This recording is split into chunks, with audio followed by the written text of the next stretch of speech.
The last voice we'll hear before we hang out together and eat dinner in a little bit is Sharon Risher, who Reverend Sharon I first knew as the daughter of Ethel Lance, who was killed in Emmanuel AME Church in Charleston, South Carolina, as they gathered for Wednesday night Bible study, her cousins, her friends.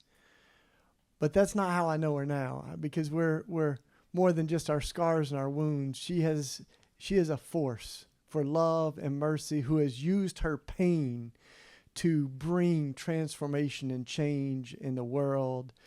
She's an amazing human being and came up from the Carolinas tonight to bring a word. Come on up, Reverend Sharon. Reverend Sharon Risher.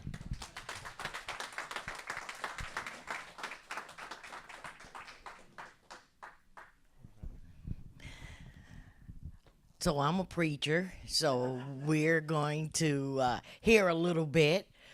The title of my book, For Such a Time as This, came out of the book of Esther, chapter 14, verse 14, which says, "For if you remain silent at this time, relief and deliverance for the Jews will arise from another place. But you and your father's family will perish. And who knows but that you have come to your royal position for such a time as this." Shane is kind of giving you a synopsis of how violence and gun violence affected my life. But it was not only my life, 9 families, 5 survivors, a whole community, a whole nation was affected by the horrific violence that happened in a church that had always been about freedom. Starting back in 1800s, this church, Emmanuel AME Church, was a place where freedom was wanted. Freedom was going to happen because the people in that church knew that the only way to be able to practice their beliefs would be in this church, away from their slaveholders, where they would be able to practice and worship and praise God among their own people.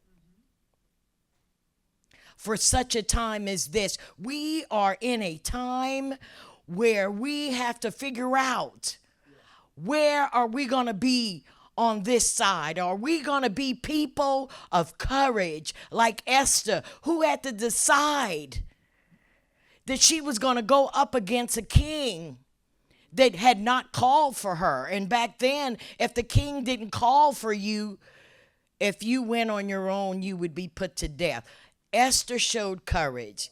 As peacemakers, that's where we are to be. People of courage who are willing to risk, to live a risky faith that shines beyond the church, that comes into your hearts and in your community, for you to teach your children and the children that's around you and your friends' children to know that peace is the only way that we're going to be able to extend love to people we don't know, to extend love to our enemies.